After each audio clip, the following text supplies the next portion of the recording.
एक बार एक गोपी घर के कार्यों को कर रही थी और कार्यों को करने के पश्चात वो चली गई यमुना के पुलिन पर और समाधि में बैठ गई।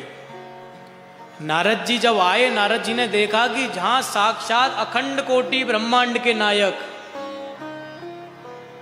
जन्म लेकर के आए हैं, उनको छोड़ करके ये गोपी किसके लिए तप करने के लिए बैठी है। जाकर के पूछा, गोपी किसका तप कर रही हो, किसको प्राप्त करना चाहती हो। गोपी बोल पड़ी, बाबा मैं क्या बताऊं तुमको, मैं यार नंद के चौराते बड़ी परेशान हूं बाबा। अच्छा क्या हुआ।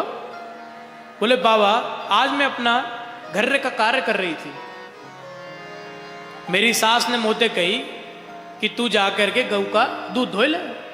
मैं चली गई तो ये नंद को छोरा बाबा मेरे ताई आए गए और मोते बोलो कि भाभी क्या कर रही है। मैंने कही अरे लाला तू बड़े सही समय पे आयो, दूध धो रही हूं तो भाभी मोह को ना पिलाएगी तू। मैंने कही अरे काय को ना पिलाऊंगी तो को आजा लाला। तो मैं गैया के धन थे वो लाला को दूध पिलाने लगी। इतेक में मेरी सास ने मोह को देखी और देख करके मेरी सास ने बाबा मोते कहा ना है कही, अरे सबरो दूध तेने बाल्टी ते नीचे फैलाई दीनो, तेरी बुद्धि ठीक है नहीं है। और बाबा मैया मोते का कही, मैं आपको का बताऊं। और मोते बोली जाकर के ऊखल में मसालों को कूट ले। मैं मसाले कूटने चली गई तो कुछ देर के पश्चात जो नंद को छोरा बाबा पुनः आए गए हो। मैं आते बतियाए हुए में लग गई, और लाला तेने कछु खायो। मैया कहती है बाबा कैसे है तेरे, कहां डोले तू दिन भर, दी से ना है। मेरी सास ने जैसे ही बाबा मोह को देखी, देख करके पुनः बोलने लगी, अरे अब आ गई, ना जाने अपने आप से बड़बड़ा रही है, काम पर बिल्कुल भी ध्यान नहीं है। चल तो मटकी लेकर के जल भर के आ।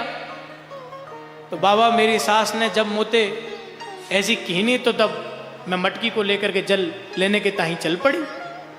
जल भरने जैसे ही आई और जल मैंने भरा तो मटकी भारी हो गई। इतने में जब नंद को छोरा दोबारा आए गए बाबा, तो मैंने आते कही कि लाला तू बढ़िया समय पे आयो, जब मटकी में वजन है तो नेक या को उछवाए दे मुँह को। मोते बोलो कि ला भाभी मैं अभी उछवाऊं तो कू। तो जैसे ही बाबा मैंने मटकी में नेक अपनो हाथ ढीलो कीनो, जे नंद के छोरा ने तो भाई छोड़ी और मेरी मटकी फूट गई। अब बाबा मैं घर जाऊंगी तो मेरी सास मुँह को बहुत गाली देवेगी। मेरे सासों की मटकी थी बाबा। आज मैंने निश्चय कर लीनो है बाबा कि जब तक जे नंद को छोरा मेरे हृदय ते जावे को ना है तब तक बाबा मैं तप करूंगी।